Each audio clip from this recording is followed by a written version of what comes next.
तो क्या अमेरिका अब ईरान पर हमला नहीं करेगा? ईरान अमेरिकी एयरबेस पर हमला नहीं करेगा? स्ट्रेट ऑफ हॉर्मुज क्या अब कभी भी बंद नहीं होगा? आज ये सवाल आपसे मैं इसलिए पूछ रहा हूं क्योंकि शांति समझौता होने के बाद ऐसा लग रहा था कि सब कुछ ठीक ठाक हो गया है, अब सिर्फ इस समझौतों को स्थायी रूप देना है। लेकिन ऐसा हुआ नहीं। शुक्रवार को शनिवार को हालात ऐसे बन गए, लगा कि शांति समझौता सब पूरी ताक पर रख दिया गया है, एक दूसरे पर हमलावर हो चुके हैं। ईरान ने ऑयल टैंकर पर हमला शुरू कर दिया, अमेरिका ने ड्रोन से हमला ईरान पर शुरू कर दिया और ऐसा लग रहा था कि अब स्थिति वापस जस की तस बनने जा रही है। कभी स्ट्रेट ऑफ हॉर्मुज खुला है कि बंद है, इस पे संशय बना रहा। लेकिन फिर पिछले 24 घंटे में राहत की बात यह है कि दोनों पक्ष अभी तक शांति बहाल किए हुए हैं। अब बातचीत की बात हो रही है, वापस दोहा में बातचीत दोनों पक्षों के बीच में होना है, ऐसा डोनाल्ड ट्रंप ने ऐलान किया। और डोनाल्ड ट्रंप ने यह कहा कि सारा कुछ हो रहा है ईरान के रिक्वेस्ट पर, लेकिन ईरान ने कहा कि ऐसा कुछ बिल्कुल नहीं हो रहा है। तो शांति समझौता होने के बावजूद अभी भी जो सुर हैं वो अभी तक शांति समझौता की तरफ नहीं दिख रहे हैं और यहाँ तक कह सकते हैं कि अभी भी सब एक तरीके से तैयार हैं, कभी भी अगर कुछ स्थिति बिगड़ती है तो हमला किया जा सकता है। लेकिन राहत की बात यह है कि लेबनान और इजराइल के बीच में जो सीज फायर हुआ था उस पर बातचीत आगे बढ़ रही है और शायद दोहा में दोनों पक्ष आमने सामने ना हो, लेकिन शांति समझौते का जो फ्रेमवर्क था उस फ्रेमवर्क के तहत बातचीत कुछ आगे बढ़ते हुए दिखे। तो ये बातचीत, ये शांति समझौता कितना स्थायी है और भारत को क्या अब इस तरह के उथल पुथल के लिए हमेशा के लिए तैयार रहना चाहिए, ये भी एक बड़ा सवाल है। क्योंकि कभी स्ट्रेट ऑफ हॉर्मुज खुलेगा, कभी बंद होगा, कभी दोनों पक्ष में एक पक्ष दूसरे पर हमला करेंगे, कोई दूसरा बदला चुकाने लगेगा। तो ऐसे में भारत की तैयारी कैसे होनी चाहिए? तो ऐसे कई सारे सवाल हैं, इन सारे सवालों का जवाब देने की कोशिश करेंगे आज अड्डा में। नमस्कार, मैं हूं लक्ष्मण राय और हमारे साथ जुड़े हैं विशेष मेहमान पूर्व डिप्लोमेट एम्बेसडर प्रभु दयाल साहब हैं, लंदन से हमारे साथ जुड़े हैं वरिष्ठ पत्रकार नरेश कौशिक साहब, न्यूयॉर्क से हमारे साथ जुड़ रहे हैं ग्लोबल सिटीजन फोरम के president Pramit Makode ji, strategic expert Qamar Agha sahab और नालंदा यूनिवर्सिटी के school of international relation and peace studies के डीन प्रोफेसर अरविंद कुमार साहब कुछ ही देर में हमारे साथ जुड़ेंगे। जो मेहमान जुड़ गए हैं उन सभी का बहुत बहुत स्वागत है हमारे शो में। शुरुआत में करना चाहूँगा एम्बेसडर प्रभु दयाल, और शांति समझौते के बाद के जो कुछ दिन बीते हैं उन बीते दिनों में आपको क्या संकेत मिल रहे हैं? शांति समझौते के बाद इस तरह के इक्के दुक्के हमले होते रहते हैं या फिर वाकई अभी भी स्थिति तनावपूर्ण बनी हुई है? लक्ष्मण जी, शो में बुलाने के लिए आपका बहुत बहुत धन्यवाद। देखिए, स्थिति तो बहुत तनावपूर्ण है और जो हाल ही में क्रॉस फायरिंग हुई, पहले ईरान ने फायर किया एक कमर्शियल वेसल पे, फिर अमेरिका ने बहुत अटैक्स किए और फिर ईरान ने अमेरिकन बेसिस पे कई जगह, खास तौर पे कुवैत में और बहरीन में अटैक किया। तो स्थिति तो बहुत नाजुक है। अब बातचीत जरूर हो रही है कतर में, लेकिन ईरान ने यह कह दिया कि वो अमेरिका से डायरेक्ट बात नहीं करेगा। ट्रंप साहब बार बार कहते रहे कि देखिए, ईरान हमसे बात करने के लिए बहुत उत्सुक है, ईरान का प्रस्ताव है, लेकिन ईरान ने स्पष्ट किया कि हम अमेरिका से डायरेक्ट बातचीत नहीं करेंगे। ईरान ने यह भी कह दिया कि उसकी बातचीत जो है सिर्फ कतर के साथ होगी, वो भी एक बहुत महत्वपूर्ण मुद्दे पर, वो कि जो ईरान के $6 बिलियन कतरी बैंक्स में फ्रोजन है वो रिलीज किए जाएं और ये वैसा किया जाए जैसा मेमोरेंडम ऑफ अंडरस्टैंडिंग में जिक्र है और जिसके दौरान वो बातचीत चल रही है स्विट्जरलैंड में। लेकिन ईरान को ये लग रहा है कि डोनाल्ड ट्रंप प्रेशर में, और इस प्रेशर की कई वजह, एक तो अमेरिका में अपनी जो उनकी वोटिंग पॉपुलेशन है वो ट्रंप से नाराज और उनकी डोमेस्टिक पॉपुलैरिटी गिरती जा रही है। अमेरिका पे इकोनॉमी पे असर हुआ, अमेरिका को बहुत खर्चा करना पड़ा है इस लड़ाई के लिए, और उसके अलावा ग्लोबल प्रेशर है क्योंकि स्ट्रेट ऑफ हॉर्मुज बंद होने से जिस तरह से एनर्जी क्राइसिस बढ़ी थी उससे ग्लोबल प्रेशर डोनाल्ड ट्रंप पे बढ़ा था। तो ईरान भी प्रेशर में है क्योंकि ईरान की इकोनॉमी पर बड़ा बुरा असर हुआ, ईरान को रिकंस्ट्रक्शन करना है, लेकिन ईरान ये अच्छी तरह जानता है कि वो अमेरिका से ज्यादा शर्तें अपनी मंजूर करवा सकता है और यही उसकी इच्छा है। तो जो बातचीत हो रही है उसमें ईरान का जो इंटरेस्ट है वो ये कि उसकी इकोनॉमी जो इतनी नुकसान सह चुकी है वो ठीक से रिस्टोर हो, उस पे जो ऑयल सैंक्शंस लगे हैं वो हटे, जो उसके फ्रोजन एसेट्स हैं अमेरिका कहता आ रहा है कि हम उनको रिलीज कर देंगे, वो जल्दी से रिलीज करे जाएं, और ईरान ये कहता आ रहा है कि स्ट्रेट ऑफ हॉर्मुज पे उसका कंट्रोल रहेगा। देखिए इस बात पे काफी जो है दोनों साइड्स में अग्रीमेंट होता मुश्किल लग रहा है, लेकिन स्ट्रेट ऑफ हॉर्मुज जो है वो एक बहुत अहम और महत्वपूर्ण मुद्दा एक इस तरह से सामने आ रहा है। देखिए किस तरह से ये सुलझेगा। ईरान चाहता है कि उसका कंट्रोल स्ट्रेट ऑफ हॉर्मुज पे बना रहे। तो अभी जो स्थिति है बहुत नाजुक है। लेबनान में आपने सही कहा कि लेबनीज गवर्नमेंट और इजरायली गवर्नमेंट में एग्रीमेंट हुआ है, लेकिन हिजबुल्लाह ने उसको नहीं माना है। हिजबुल्लाह ने साफ कह दिया है कि हम इसके सिग्नेटरी नहीं है। तो वहां भी अभी स्थिति पूरी तरह से नॉर्मल नहीं है। हालांकि कुछ उम्मीद है कि ये जो दो गवर्नमेंट्स के बीच में समझौता है ये फिर आगे बढ़ेगा, शायद हिजबुल्लाह में शामिल हो जाए, लेकिन अभी कुछ कहना मुश्किल। अभी कुछ कहना मुश्किल है, लेकिन एक सवाल मेरे मन में उठ रहा है कि हम लोग तो बार बार ये कह रहे हैं कि अमेरिका ने हमला कर दिया, फिर ईरान ने वापस से हमला किया। मेरा अपना असेसमेंट ये है कि पिछले कुछ दिनों से जीत किसी की भी हुई हो, लेकिन थोड़ी सी नरमी अमेरिका की तरफ से दिखाई गई। भले हमलावर बीच में रहे, पूरा स्पेस दिया गया ईरान को कि ईरान चाहे तो समझौते के टेबल पर आकर के अच्छे से बातचीत कर रहा है। अब भले ही अमेरिका की आंतरिक मजबूरी हो या फिर अमेरिका को लगता है कि इसने ईरान वॉर में जो मकसद था उस मकसद को हासिल कर लिया है। क्यों प्रमित माकोड़े साहब? Thanks for having me on your show. Namaste. Yeah, as you rightly said in the last line, that America, the top leadership feels that the major objective has been achieved. अब मेजर ऑब्जेक्टिव क्या है कि एक तो उनकी जो nuclear warheads की capability Iran के पास कभी ना होने पाए। At least now we could see that next 10 to 15 years they will not be able to procure or develop their own nuclear warheads. So वो अमेरिका भी उस तरह से sigh of relief ले रहा है, and the nearby Gulf countries are also having a sigh of relief. And I would say the whole world should be little bit at peace, knowing that a fundamentalist Islamic jihadi regime will not have the nuclear warheads in near future. दूसरा जो है कि जो China का influence था वो बढ़ रहा था ईरान पे, और ईरान के माध्यम से वो गल्फ रीजन में एक जबरदस्त इन्फ्लुएंस अपना क्रिएट करना चाह रहा था।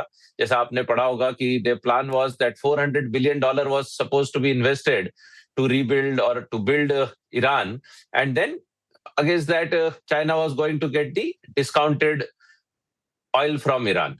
वो एक बड़ी एक तरह से स्ट्रेटेजिक मूव थी चाइना की, और उसको अमेरिका ने बड़े टैक्टफुली, बड़े स्ट्रेटेजिकली उस मूव को पूरा कमजोर कर दिया। Now as you would have seen that in this ceasefire agreement $300 billion America और अमेरिका के सहयोगी लोग उस पर खर्च करेंगे रीबिल्डिंग ईरान में। तो imagine that when America is going to rebuild Iran with along with allies and friends, America will have a major influence on that. And $300 billion कोई छोटी अमाउंट तो है नहीं for a country like Iran. It's a massive amount, and if that being spent with America's friends and allies, and so America will have a huge say in the rebuilding architecture of Iran. So ये दो एक major issues थे कि China का influence कम करना, उनकी nuclear capabilities को पूर्ण रूप से ध्वस्त करना, या ऑलमोस्ट 10-15 साल के लिए आगे धकेल देना। इसमें अमेरिका ने एक बड़ा सक्सेस हासिल किया है।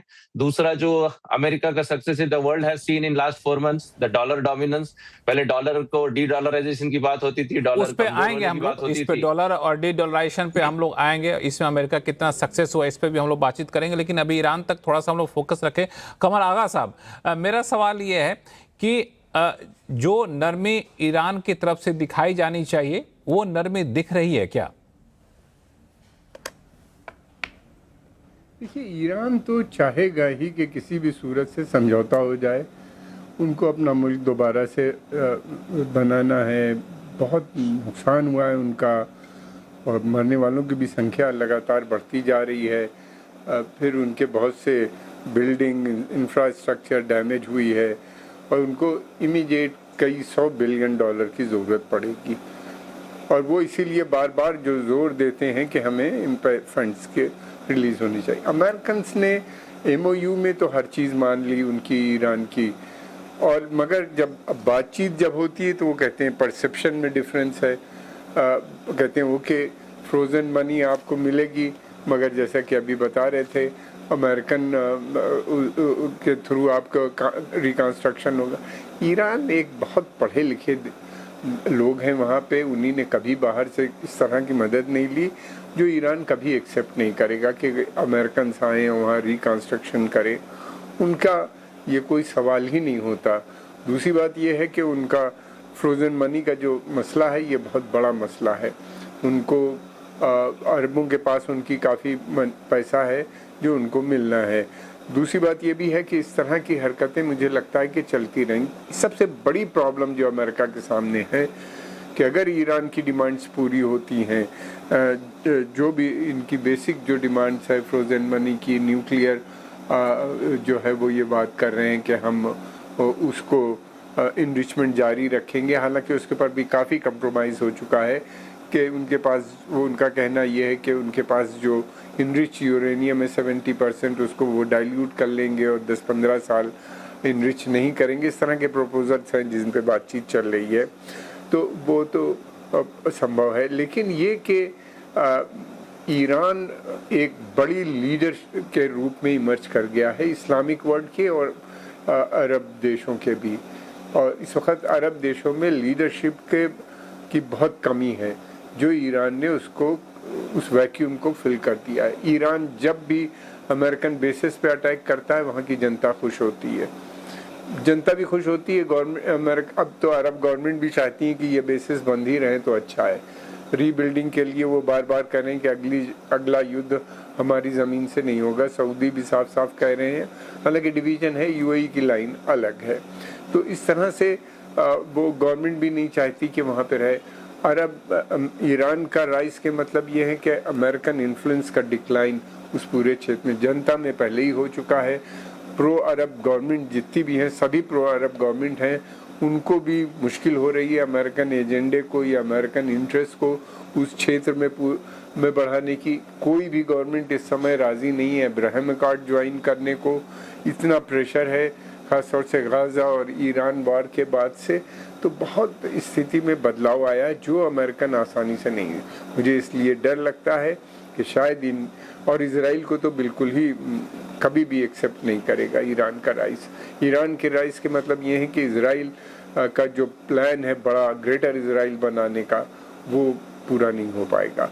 फिर ये भी है कि अमेरिकन चाहते हैं कि इसके जो सहयोगी मिलिटेंट ग्रुप्स हैं जिनको कि वो प्रॉक्सीज कहते हैं, उनको ईरान उनको सपोर्ट बंद करे, तो ये भी संभव नहीं होगा। तो ये बहुत बड़ी निगोसिएशन काफ़ी समय चलेंगे। लेकिन एक अच्छी बात है, अमेरिकन एंड जो हैं ईरानियन दोनों चाहते हैं कि बातचीत ही चलती रहे, बीच बीच में इस किस्म की चीज़ें होती रहेंगी। कभी मिलिट्री कन्फ्रंटेशन बड़े लेवल पे या छोटे लेवल पे, बहुत अमेरिकन इकनॉमी भी उनको परमिट नहीं करती कि वो किसी बड़े युद्ध में जा सकें। इकनॉमी पे बहुत उनके असर है और अमेरिकन पब्लिक भी नहीं चाहती कि युद्ध आगे बढ़े। तो ये हालांकि डिवीज़न हो गया है अमेरिका के अंदर भी ईरान वार को लेके, फिर इजराइल के अंदर भी डिवीज़न है नेतन्याहू को लेके। इस तरह से हालात जो है, ये कहना कि क्या होगा ये मुश्किल होगा, हम लोग को वेट करना चाहिए। लेकिन उम्मीद है कि बातचीत के मसले तय रहेंगे। लेकिन डर इस बात का मुझको लगता है कि ईरान और इजराइल के बीच में कोई एक बड़ी युद्ध हो सकता है, और वो अगर हुआ तो ये भी तय हो गया है कि कन्वेंशनल वार में, एक सेकंड मैं लूँगा बस, एक कन्वेंशनल वार में इजराइल अमेरिका दोनों को मुश्किल लग रही है ईरान को हराने में, तो न्यूक्लियर का भी डर लगा रहता है। तो न्यूक्लियर का भी डर लगा रहता है, लेकिन बहुत मुश्किल है कि ईरान और इजराइल के बीच में कोई स्थायी समाधान निकले। कभी भी बड़े युद्ध का खतरा यहाँ पे मंडरा रहा है। नरेश कौशिक साहब, ये पूरे समझौता यूएस और ईरान के बीच में जो हुआ है, उस पर सबसे बड़े आशंका के बादल इजराइल का मामला ही है। जी नहीं, ये सिर्फ इजराइल का मामला नहीं है। देखिए, ईरान के हिसाब से वो स्ट्रेट ऑफ हॉर्म्यूज पर कब्जा नहीं छोड़ना चाहता। वो जो उसने लीवरेज हासिल किया है, जो उसे अपने आप में एक बड़ा एक वेपन मिला है वो उसको छोड़ना नहीं चाहता। अभी ये जो 4 दिन पहले जो ये घटना हुई उसके पीछे भी वही था कि अमेरिका ने एक सिंगापुर के टैंकर, कोई नहीं और भी कई टैंकर्स को एक ओमान के रास्ते से निकलने दिया।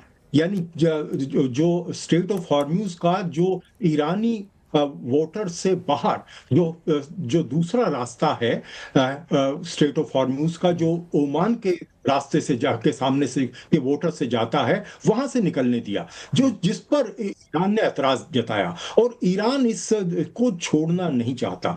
इजराइल का मुद्दा सच में महत्वपूर्ण है, और अगर कहीं ये बाद में अगर ये टूटता है ये युद्ध विराम, तो उसमें इजराइल की एक बड़ी भूमिका होगी, क्योंकि इजराइल इस लड़ाई में सबसे ज्यादा नुकसान उठा चुका है, जो मिलिट्री के तौर पर भी और पॉलिटिकली भी, डिप्लोमेटिकली भी। इस समय ये बात सही है, लेकिन हमें ईरान की जो स्थिति है उसको नहीं भूलना चाहिए कि ईरान ने जो लीवरेज हासिल किया है उस लीवरेज को वो खोना नहीं चाहता, और उसकी वजह से ये सब हो रहा है। अब देखिए, इस समय तो बात होनी चाहिए थी न्यूक्लियर इशू पर, क्योंकि जो स्ट्रेट ऑफ हॉर्म्यूज पर तो युद्ध विराम हो चुका है। यानी वो जो डील हुआ था, इंटरिम डील, वो तो उसी पर हुआ था, और ये हुआ था कि हम अगले 60 दिन अब न्यूक्लियर इशू पर बात करेंगे। न्यूक्लियर इशू पर तो बात अभी भी नहीं हो रही है। और जो प्रमीत जी कह रहे थे कि ईरान ने ये मान लिया है कि वो हथियार नहीं बनाएगा, ये बिल्कुल एक वाक्य सिर्फ था, उसमें कोई कमिटमेंट नहीं। सिर्फ कमिटमेंट ये है कि हम इस पर बात करेंगे। तो ईरान जो है अपना लीवरेज नहीं चाहता, और इस मामले में ईरान तो इस लड़ाई को, इस बातचीत को और ज्यादा आगे तक बढ़ाएगा। और मुझे जो डर है वो ये है कि कहीं ये गाजा की तरह से ना हो जाए कि बीच बीच में फिर से लड़ाई होती है। आपको याद होगा पिछले साल जब ट्रंप ने समझौता कराया था, वो 20 सूत्री कार्यक्रम, शांति कार्यक्रम, उसका क्या हुआ? वहां पर जो है एक रीजनरेशन होना था, वहां पर काफी काम होना था, उसमें जो है एक पीस फोर्स जो जानी थी, कहीं सब भूल गए हैं। और हो ये रहा है कि इजराइल के हमले वहां बढ़ रहे हैं, और 1000 से ज्यादा फिलिस्तीनी वहां उस युद्ध विराम के बाद मारे जा चुके हैं। तो मुझे डर ये है कि बिल्कुल आप गाजा से तुलना तो नहीं कर सकते, क्योंकि इसमें ईरान और अमेरिका दोनों एक दूसरे के आमने सामने हैं, और एक पक्ष इजराइल नहीं है जो ताकतवर है। दोनों का पलड़ा एक दूसरे से कम या भारी हो सकता है, लेकिन दोनों ये लीवरेज नहीं छोड़ना चाहेंगे। बीच बीच में मुझे ये लगता है कि ये लड़ाई, ये इस तरह के जो टकराव हैं, ये होते रहेंगे, छोटी मोटी लड़ाई होती रहेगी, लेकिन पूरी तरह से मुझे नहीं लगता कि ईरान और अमेरिका या ईरान और इजराइल के बीच में कोई परमानेंट शांति बहाल होने जा रही है। बिल्कुल आपने सही कहा। दरअसल इसमें मैं इजराइल के डिफेंस मिनिस्टर का बयान देख रहा था, तो उनका कहना था कि हमारा देश तो चाहता है कि इस ईरान और यूएस वाले युद्ध से लेबनान को बिल्कुल साइड रखिए, लेकिन अमेरिका के दबाव में इसे लेबनान को इसमें शामिल किया गया, और अमेरिका ने इनको बोल रखा है कि आप तब तक अपनी सैनिक वहाँ से नहीं हटाएंगे लेबनान से जब तक कि हिजबुल्लाह के हथियार सारे वापस ले नहीं जाते, उसको डिज़ार्म जब तक कर नहीं दिया जाता, जो आसान दिखता नहीं है। तो इजराइल नहीं चाहे कि स्थिति बिल्कुल शांतिपूर्ण रहे, ये एक बड़ी चुनौती रहेगी। एम्बेसडर दयाल जी, ये बिल्कुल बहुत बड़ी चुनौती रहेगी। उसकी वजह यह है कि इजराइल तो इस बात पे अड़ा हुआ है कि वो हिजबुल्लाह को डिसआर्म करके ही रहेगा। हिजबुल्लाह को वो एक एग्जिस्टेंशियलिस्ट थ्रेट समझता है, लेकिन जो ईरानियन गवर्नमेंट है, खासतौर पे IRGC, वो बिल्कुल नहीं तैयार है कि ये समझौता हिजबुल्लाह को एक्सक्लूड करके, वो ये चाहता है कि लेबनान में जो हिजबुल्लाह के ठिकाने हैं वो कायम रहें, उनको हटाया ना जाए, और अगर इस बात पे अमेरिका तैयार होता है तभी आगे बातचीत होगी, नहीं तो ये 60-डे टॉक्स कोई मतलब नहीं रखते। देखिए, नरेश जी ने ये बिल्कुल सही कहा कि ईरान ये लीवरेज जो उसने हासिल की है वो नहीं छोड़ना चाहता। मैंने यही कहा था, ईरान को लगने लगा है कि अमेरिका की पोजीशन वीक है, देखिए, डोनाल्ड ट्रंप ने शुरू में कहा था कि वो 5 दिन में खत्म कर देंगे और ये होगा, ईरान तहस-नहस हो जाएगा, रिजीम चेंज हो जाएगी। कोई रिजीम चेंज नहीं हुई और जो उम्मीदें लगाई गई थी इस बात में, वो बिल्कुल किसी तरह की मीनिंग नहीं रखती, क्योंकि जो प्रेजेंट रिजीम है वो इस लड़ाई से और तंदुरुस्त हो गई है, उसका कब्जा और ज्यादा हो गया है। और अगर कभी ये सोचा भी जा रहा था कि अमेरिका के दबाव से जो वहां पर लोग रह रहे हैं वो वापस आ जाएंगे और रजा शाह जो क्राउन प्रिंस जिनको कहा जाता है वो वापस आके वहां रूलर, ये सब कहाँ का बात रही। जो रिजीम है ईरान में वो बहुत स्ट्रांग साबित हुई और अब बातचीत इस बात पे ही हो सकती है कि जैसा हम लोग सबने कहा, स्ट्रेट ऑफ हॉर्मुज़ का क्या फ्यूचर है। ईरान जो है उसने जिस तरह का कंट्रोल बनाया हुआ है, ईरान समझता है कि वो कंट्रोल उसे वीकन नहीं होने देना चाहिए। अगर स्ट्रेट ऑफ हॉर्मुज़ पे वो टोल भी लगाने की बात करता है तो इसमें कोई आश्चर्य की बात नहीं होनी चाहिए। ये सब बातें जो है इन रेल्म ऑफ पॉसिबिलिटी है, लेकिन दुनिया का प्रेशर इस बात पर रहेगा कि स्ट्रेट ऑफ हॉर्मुज़ जैसे पहले चल रहा था वैसे चलता रहे और ईरान और अमेरिका के बीच में जो तनाव है क्या ये पूरी तरह से खत्म हो जाएगा? मुझे नहीं लगता। इसका खत्म होना इतना आसान नहीं है, इसमें बड़े कॉजेज हैं, बड़े रीजन हैं, लेकिन फिर भी कोशिश की जाएगी कि अब जिस तरह से पहले लड़ाई हुई वैसे ना हो और ये 60 डेज टॉक्स का कुछ न कुछ नतीजा तो निकले। परमित मकोड़े जी, मुझे एक चीज समझाइए कि क्या कोई ऐसा विकल्प आपको दिख रहा है क्या कि ऐसी सूरत में जब इजराइल नहीं चाहे शांति करना तो अमेरिका की तरफ से इजराइल पे दबाव बने कि अब आप भी शांत हो जाइए?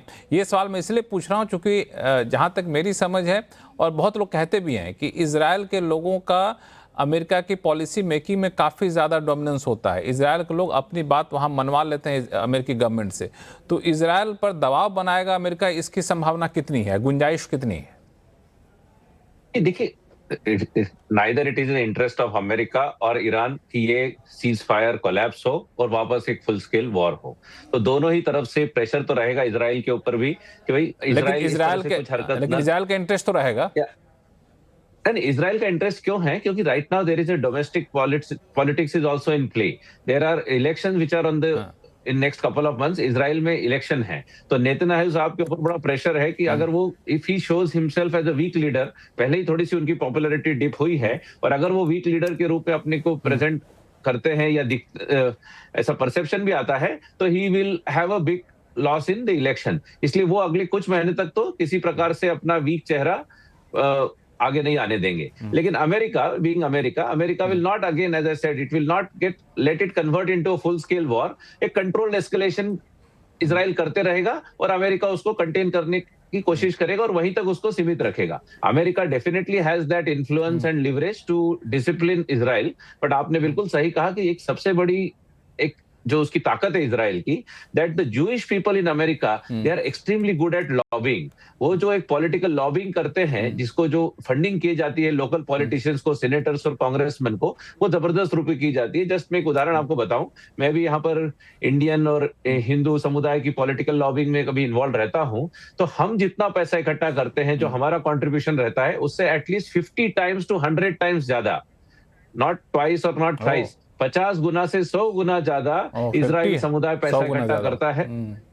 50 से 100 गुना ज्यादा, इसलिए उनका एक इन्फ्लुएंस जबरदस्त है।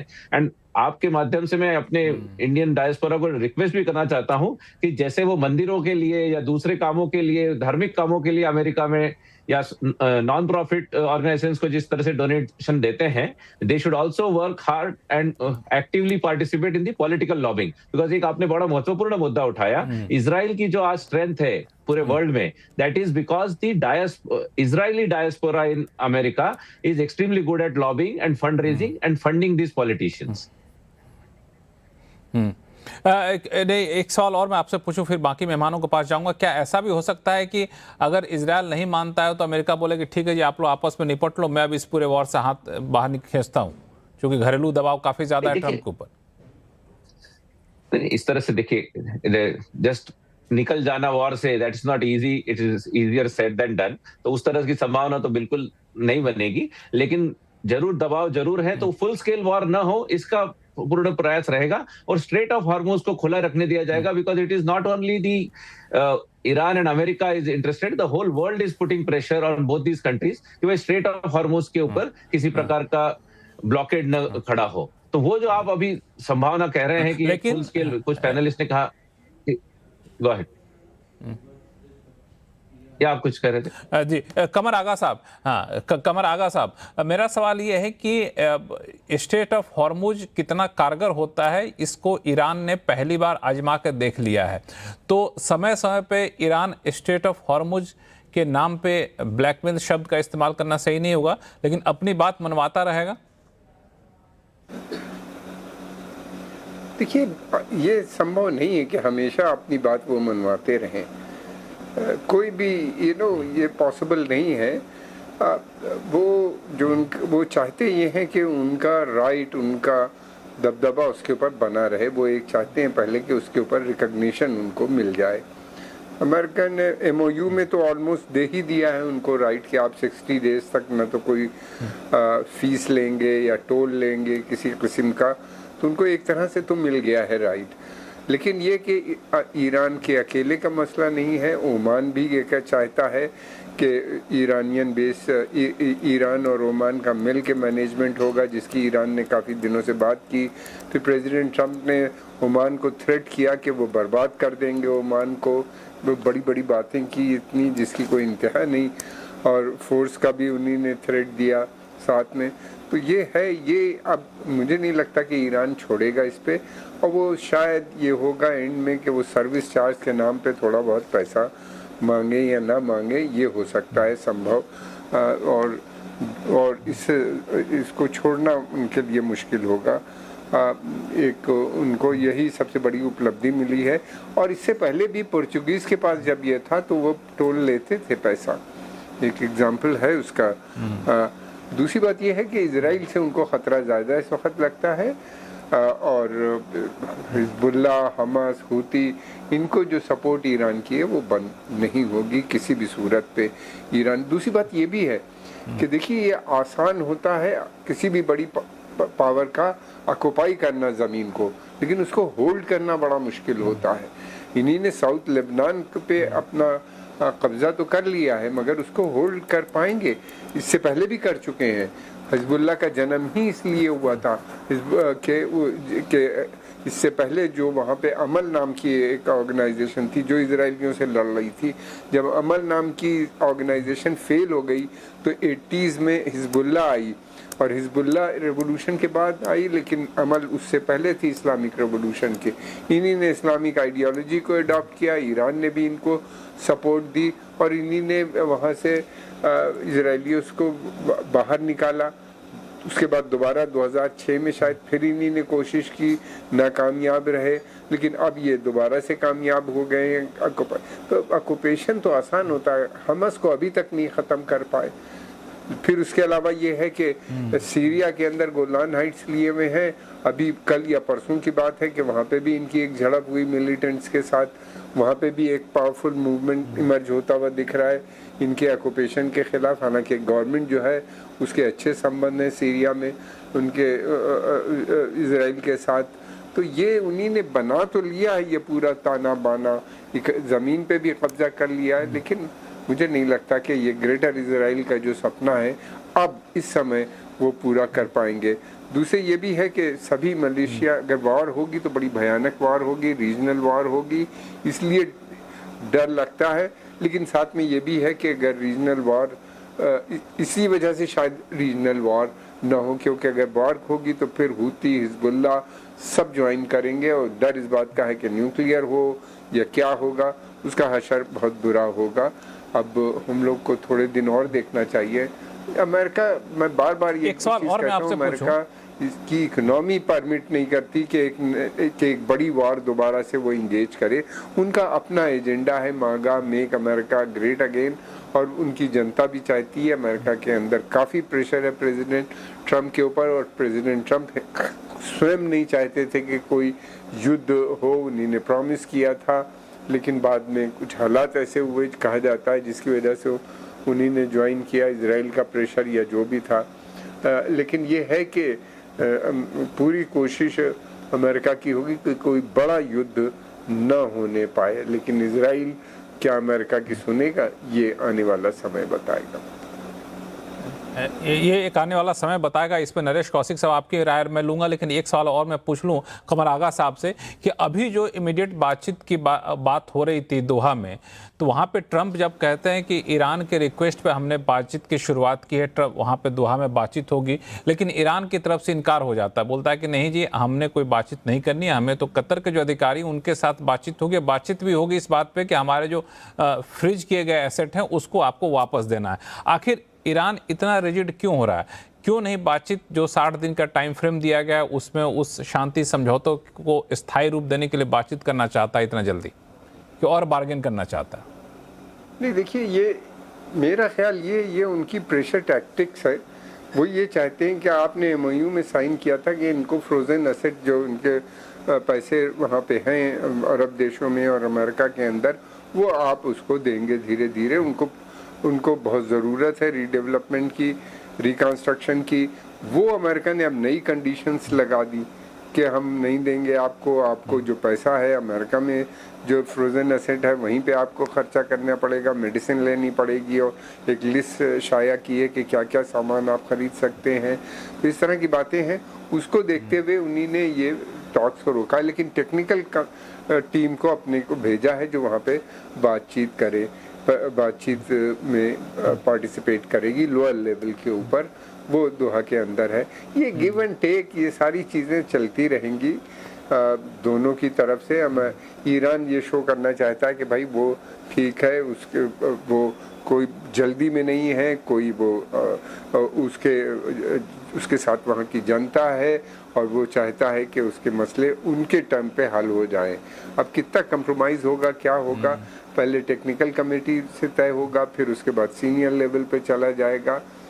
अच्छी बात यह है कि दोनों कमिटेड हैं पीस टॉक्स के ऊपर। ठीक है वो दोहा नहीं गए, लेकिन इनडायरेक्ट बातचीत अमेरिकन के साथ कतर के माध्यम से, पाकिस्तान तो फेल हो गया बातचीत करने में, इसीलिए अब कतर जो है उसमें इन्वॉल्व हुआ है। कतर के माध्यम से बातचीत जारी है, कहीं उसमें कोई रुकावट है नहीं। प्रपोजल जा रहे हैं उनके यहाँ पे, वापस आ रहे हैं, और इस तरीके से मसला आगे बढ़ता हुआ नज़र आता है। जी नरेश कौशिक साहब, दो चीज़ें हैं। पहली बात कि ईरान अभी भी प्रेशर टैक्टिक्स बनाए हुए है कि हमारे जो पहले जो फ्रोजन एसेट हैं उन सबको रिलीज करिए ताकि उनको तुरंत राहत मिले, फिर बाकी मुद्दों पे बातचीत करेंगे। और दूसरा, पाकिस्तान चूंकि बहुत सफल हो नहीं पाया मीडिएशन में, तो अब कतर के जरिए किया जा रहा है, तो ये कितना सक्सेसफुल हो सकता है, इसकी संभावना कितनी है? कि इसके सक्सेसफुल होने की कुछ संभावना तो इसलिए है कि कतर काफी अब इंटरेस्ट ले रहा है, और कतर की पुरानी जो भूमिका रही है मध्यस्थता निभाने की, वो फिर से वो कर रहा है। और पाकिस्तान को लेकर ईरान में भी बहुत सारे ऐसे स्वर उठ रहे थे कि ये जो है ट्रंप के ज्यादा नजदीक हैं ये फील्ड मार्शल, तो हो सकता है ये हमारा भला उतना ना करें। और एक और चीज की तरफ मैं आपको इशारा करना चाहता हूं। 2 हफ्ते पहले अमेरिका की स्वीकृति से कतर ने ईरान को काफी पैसे दिए थे ताकि उनके कुछ जहाज निकल सकें। यानी वो भी, फिर से मैं उसी बात पर आ रहा हूं जो पहले बात कर रहे थे हम, जो स्ट्रेट ऑफ हार्म्यूज पर वो जिस तरह से कब्जा अपना जमाए हुए है, तो उसमें कतर ने उनको पैसे दिए कि उनके कुछ जहाज निकल सकें। तो कतर ने अपने रिश्ते फिर से ईरान के साथ में बेहतर किए हैं। लेकिन इसमें जो खतरा मुझे ईरान के लिए दिख रहा है वो ये कि हो सकता है कि वो अपना ओवर प्ले अपना रोल कर रहा हो वो इसको, क्योंकि अगर ये बार बार स्ट्रेट ऑफ हॉर्म्यूज को इसी तरह डिसरप्ट करेंगे तो लोग फिर विकल्प ढूंढने लगेंगे, और ऑलरेडी विकल्प ढूंढ रहे हैं। अब जैसे सऊदी अरब जो है अपने एक दूसरी पाइपलाइन से तेल अब बेच रहा है, इसी तरह से यूनाइटेड अरब अमीरात ने अपनी एक अलग पाइपलाइन बना रहा है जिसका आधा काम हो चुका है। इसी तरह से रिन्यूएबल एनर्जीज पर और ज्यादा फोकस हो रहा है। तो बहुत सारे लोग कहेंगे कि अगर ये बार बार स्ट्रेट ऑफ हॉर्म्यूज को ईरान बंद करेगा तो हम वहां से क्यों तेल लेंगे, तो हम कुछ और रास्ता नहीं, तो इसका ईरान को नुकसान होगा। और इसी तरह का मुझे खतरा इजराइल पर है। इजराइल भी हो सकता है अपना ओवर प्ले करे, क्योंकि उसको ये लगता है कि अमेरिका उसके पीछे हमेशा खड़ा रहेगा। ऐसा अब नहीं दिख रहा है मुझे, क्योंकि इजराइल के प्रति अमेरिका के भीतर समर्थन काफी कम हो रहा है इजराइल का। तो ये भी हमें समझना चाहिए, क्योंकि जो खासकर जो युवा जो अमरीकी हैं वो इजराइल से अब उतना प्रेम नहीं करते हैं जितना जो है दूसरी पहली पीढ़ी के लोग करते थे। यानी कि रिपब्लिकन पार्टी में भी इजराइल के प्रति समर्थन अब कम हो रहा है इस लड़ाई के बाद में। तो इसलिए अगर इजराइल भी अपना ओवर रोल प्ले करेगा, हमारे दोस्त कमर साहब कह रहे थे कि हो सकता है एक बड़ी लड़ाई हो जाए। मुझे बड़ी लड़ाई की चांस इसलिए नहीं लगता कि इजराइल को भी लगता है कि अब उसे उस तरह का सपोर्ट अमेरिका से ईरान के साथ लड़ने में नहीं मिलेगा जितना पहले मिलता था।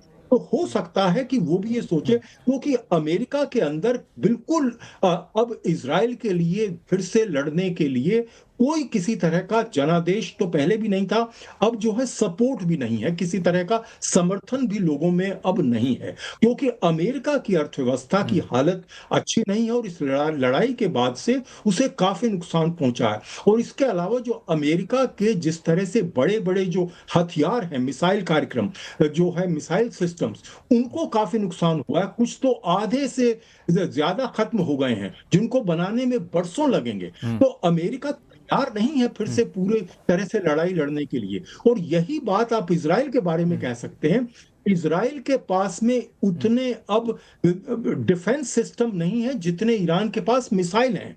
उसने युद्ध विराम के बाद से फिर से अपने मिसाइल बनाने शुरू कर दिए हैं। तो ये भी सोचना होगा। तो मुझे ऐसा लगता है कि अभी जल्दी कोई बड़ी लड़ाई के चांस नहीं है, लेकिन छोटी मोटी ये लड़ाई फिर से होती रहेगी। और उसमें मुझे लगता है कि ईरान को ये समझना होगा कि अपना वो जो अपनी जो ताकत उसके पास जो आई है उसका जरूरत से ज्यादा प्रदर्शन ना करे, कहीं उसको और नुकसान इसका ना उठाना पड़ जाए।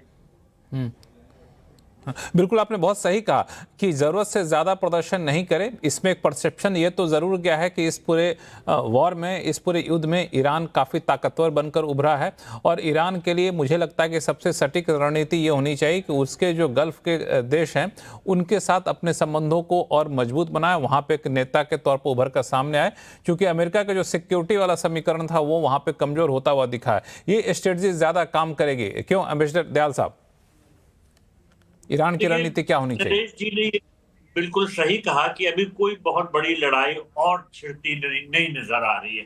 पीस टॉक्स की तरफ ही रुझान रहेगा, लेकिन ये पीस टॉक्स कितनी सक्सेसफुल होंगी, कितनी जल्दी इसमें कुछ नतीजे निकलेंगे, ये भी जरा जानना मुश्किल है। इसकी वजह एक सबसे बड़ी ये है कि ट्रम्प साहब की जो पोजीशन है विद इन अमेरिका वो कमजोर हो गई। और इस वजह से जो बार्गेनिंग पोजीशन होती है टॉक्स में, वो अमेरिकन साइड की कुछ कमजोर सी नजर आ रही है। ईरान भी जानता है और इसीलिए ईरान ये कोशिश कर रहा है कि पीस टॉक्स में वो ज्यादा से ज्यादा अमेरिका से फायदे हासिल करे। और एक लिमिट होती है, क्या अमेरिका हर तरह से ईरान के फायदे में बात करेगा? नहीं। तो देखिए, जो नरेश जी ने ये कहा कि जो इजराइल के लिए अमेरिका का सपोर्ट था वो वीकेंड हो गया है, अब वैसे दोबारा सपोर्ट नहीं मिलेगा। मेरे विचार में हम ऐसा नहीं कह सकते, क्योंकि जैसा न्यूयॉर्क से हमारे जो पैनलिस्ट जुड़े हैं उन्होंने कहा था कि यूनाइटेड स्टेट्स ऑफ अमेरिका में जूइश लॉबी बहुत पावरफुल है, क्योंकि वो फाइनेंशियली बहुत स्ट्रॉन्ग है और वो पॉलिटिकल पार्टीज को बहुत सपोर्ट देती है। देखिए, मैं दोनों कंट्रीज में पोस्टेड रह चुका हूँ। मैं ईरान में डिप्टी एम्बेसडर था, न्यूयॉर्क में कौंसल जनरल था। मैंने फर्स्ट हैंड देखा कि इन दोनों कंट्रीज में एक दूसरे के लिए कितना डिस्ट्रस्ट है। ईरान में तो जो अमेरिकन एम्बेसी के चारों तरफ साइन लगे थे, ये डेन ऑफ स्पाइस, और अमेरिका भी अच्छी तरह जानता है कि ये जो रिजीम है ईरान में वो एंटी अमेरिकन है। न सिर्फ anti Israel but anti American also. तो दोनों साइड्स में एक दूसरे के लिए बहुत डिस्ट्रस्ट है। ये आसानी से नहीं खत्म होगा। ये उम्मीद लगाई जा रही है कि ये जो इस तरह की लड़ाई हुई वो ना होगी, ईरान के न्यूक्लियर प्रोग्राम को कैप कर लिया जाएगा। हो सकता है इसमें कुछ सफलता हासिल हो। हालांकि ईरान ने कह दिया कि बहुत से ऐसे जो उसके मिसाइल जो एनरिच्ड यूरेनियम है वो अंदर गुफाओं में है, जहां पर अमेरिकन मिसाइल स्ट्राइक्स की वजह से इतना नुकसान हुआ है कि वहां तक पहुंच नहीं सकते। लेकिन एक बहुत बड़ी बात है, अब शायद ईरान को अपने न्यूक्लियर प्रोग्राम को उस तरह से नहीं देखना है, क्योंकि उसका मिसाइल प्रोग्राम जो है उसका मेन फोकस है। और ईरान ने कह दिया है कि हमारा मिसाइल प्रोग्राम है, इस पे हम बातचीत नहीं करेंगे, इसको हम कम नहीं करेंगे। तो ईरान का पूरा फोकस वॉर के संदर्भ में अपने मिसाइल प्रोग्राम को प्रोटेक्ट करके रखना है, क्योंकि उसने देख लिया है कि इस मिसाइल प्रोग्राम से वो काफी हद तक दूसरे देशों को इंक्लूडिंग इजराइल नुकसान पहुंचा सकता है। तो मेरे विचार में कोई आसानी से इसका नतीजा नहीं निकलना है टॉक्स का। और ईरान जो है वो कतर के थ्रू जरूर बात कर रहा है अमेरिका से, लेकिन ज्यादा मुद्दों पर नहीं। उसने ये स्पष्ट कर दिया है कि जो उसके फ्रोजन एसेट्स है कतर बैंक में, उस पे ही वो अभी बात करना है। तो ये बहुत महत्वपूर्ण बात आपने कही, लेकिन ये जो आसानी से हल नहीं निकलने वाला है, तो जब ये बात हम सब कह रहे होते हैं तो एक मन में विचार आता है कि हम लोग क्या करें।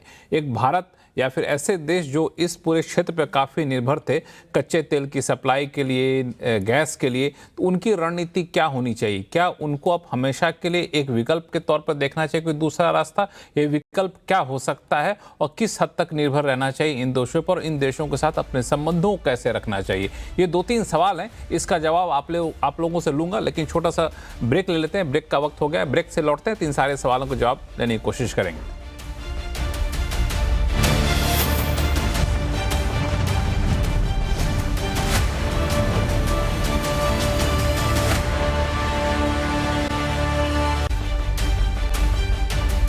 ब्रेक के बाद आपका फिर सबका स्वागत। हम लोग चर्चा कर रहे हैं कि ईरान, इजरायल और अमेरिका के बीच संबंध क्या पहले की तरह हो जाएंगे या फिर ऐसे ही तनातनी बनी रहेगी। अगर तनातनी बनी रहने की संभावना, आशंका बनी रहती है, तो भारत की रणनीति यहाँ पर क्या होनी चाहिए? कमर आगा साहब, शुरुआत आपसे।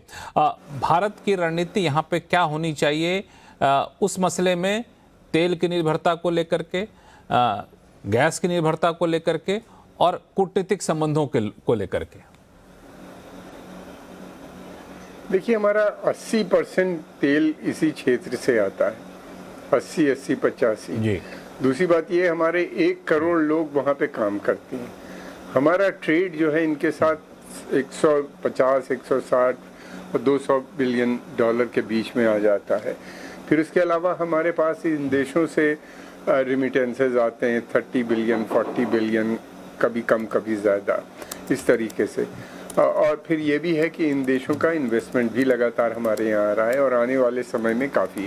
तो ये सोच लेना कि हम इनको छोड़ देंगे और कहीं और से तेल लाएंगे या गैस लाएंगे, ये बड़ा मुश्किल काम है। उसकी वजह ये है कि एक तो अगर आप अमेरिका हमको सप्लाई कर सकता है, लेकिन ये कि उसकी ट्रांसपोर्टेशन चार्ज, टाइमिंग और फिर उसके अलावा ये है कि सारी चीज़ें बहुत बढ़ जाती हैं। हमारी निर्भरता थ्रू जो रहेगी इन्हीं कंट्रीज़, और रशिया हमारा एक टाइम टेस्टेड फ्रेंड है और इन्हीं देशों से हम आएंगे। तेल ऐसा नहीं होता कि आप जब जी चाहे जहाँ से जी चाहे ख़रीद लें। बहुत लॉन्ग टर्म कॉन्ट्रैक्ट्स होते हैं और वो उन्हीं पे वो सप्लाई करते हैं और वो उसको बदलना बड़ा मुश्किल काम होता है बदलने के लिए। गैस के लिए जितना सप्लाई कतर से है हमारी, अगला बड़े कई साल तक का उनके साथ कॉन्ट्रैक्ट है और वो उस समय कैसे बीच में जो ये क्राइसिस आई है वार की वजह से, ज़रूर हमें जहाँ से भी मिलेगा हम थोड़ा थोड़ा चारों तरफ से लाएंगे, लेकिन बहुत लंबे समय तक हमको इन्हीं से लेना पड़ेगा। हमें सस्ता पड़ता है और फिर हमारे दूसरे इंटरेस्ट भी इन्वॉल्व हैं इनके साथ। ये क्षेत्र बहुत इसका करीब होने की वजह से भी बड़ा फ़ायदा होता है। हमारे नियर नेबर हैं ये सब, सैकड़ों साल पुराने संबंध हैं हमारे। और फिर रशिया ने हमेशा हमको सपोर्ट किया। इस वार में भी हम देख रहे हैं, इस यूक्रेन वार के पीरियड में जिस तरीके से हमें तेल की सप्लाई बनी रही, जबकि यूरोप और अमेरिका यूरोप को ख़ास तौर से बड़ी समस्या आ गई थी।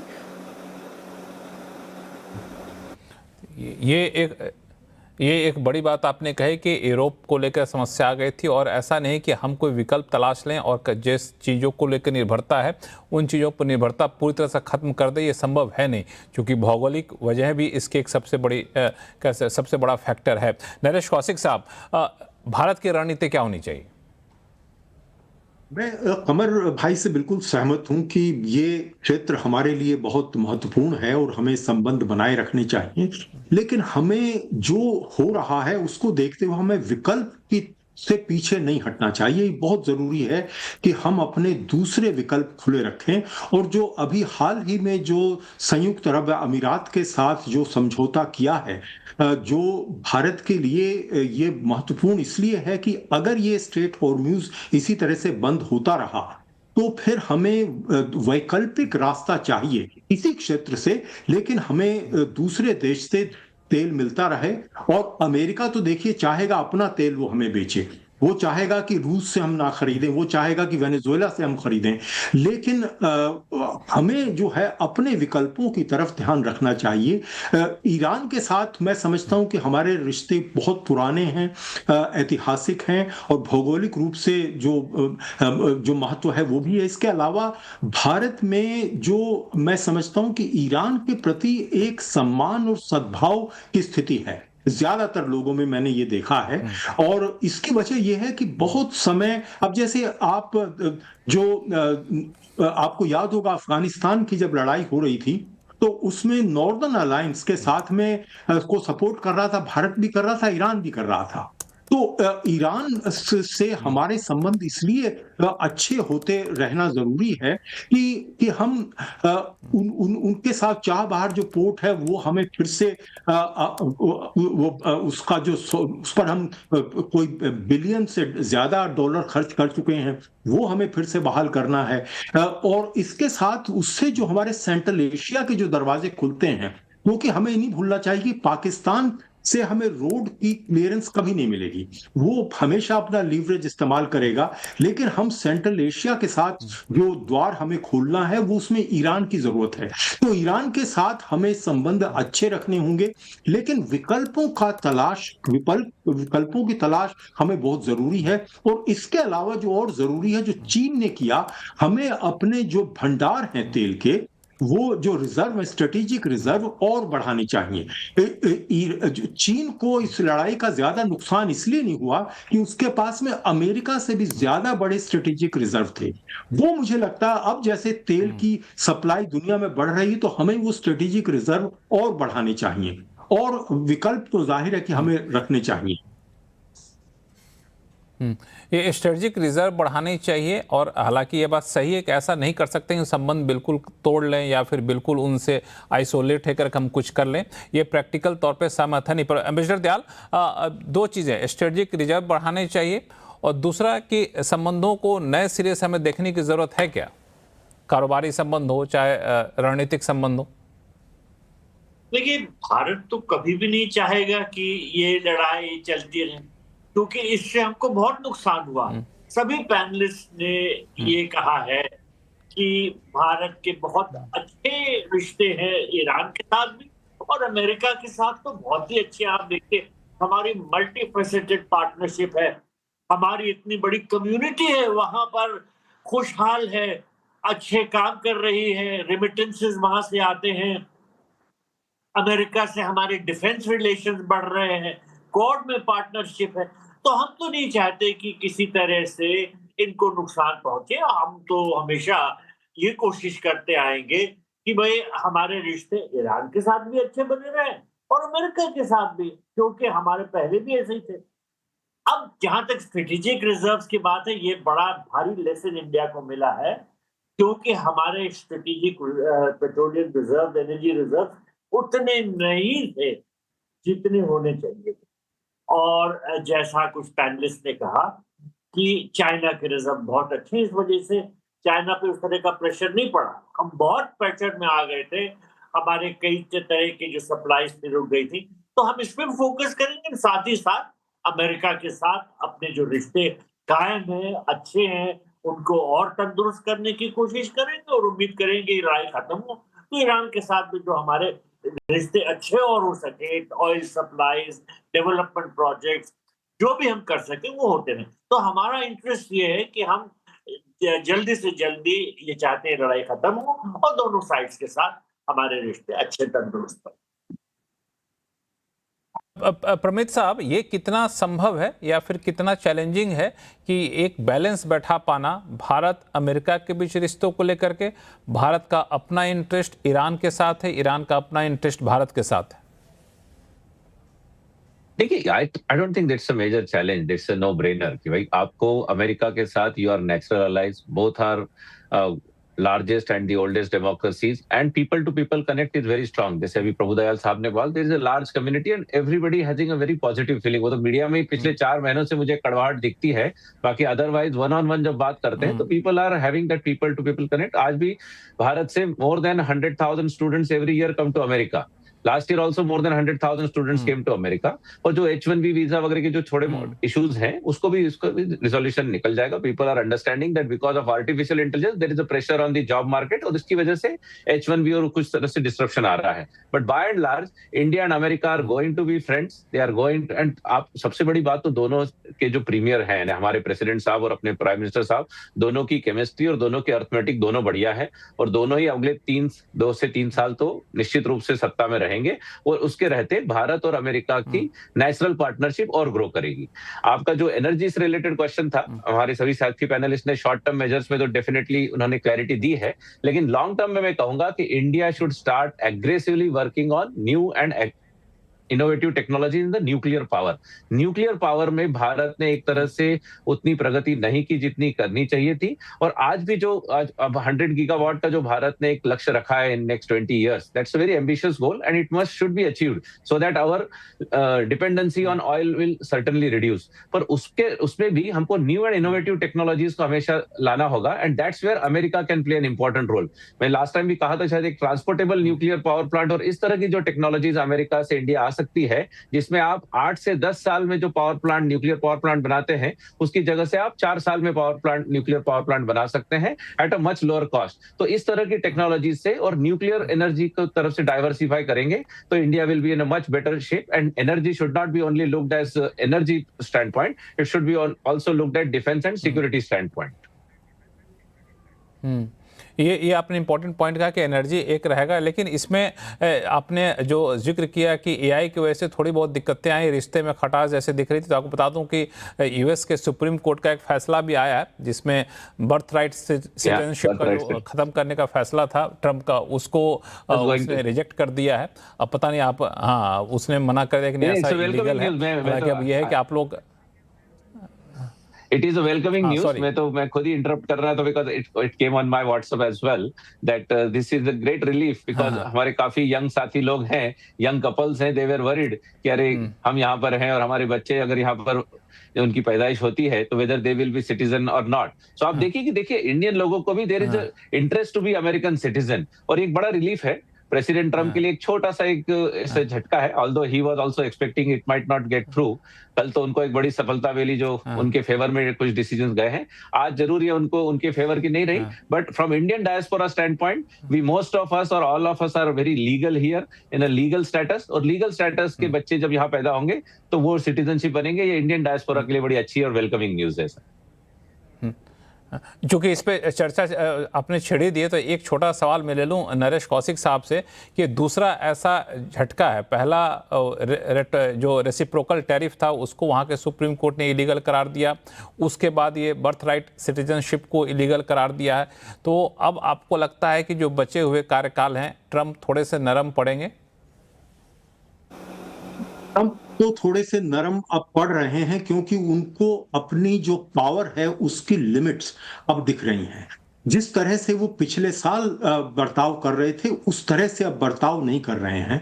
उनको ये भी समझ में आ गया है कि पाकिस्तान भारत का विकल्प नहीं हो सकता। तो भारत भारत है और मैं समझता हूं कि हमारी और अमेरिका के भारत और अमेरिका के नेचुरल एलाइज हैं। ये दोनों डेमोक्रेसीज हैं। एक जो है सबसे बड़ी डेमोक्रेसी है दुनिया की, एक सबसे पावरफुल डेमोक्रेसी है, तो दोनों का मेल बहुत जरूरी है। लेकिन ये हुआ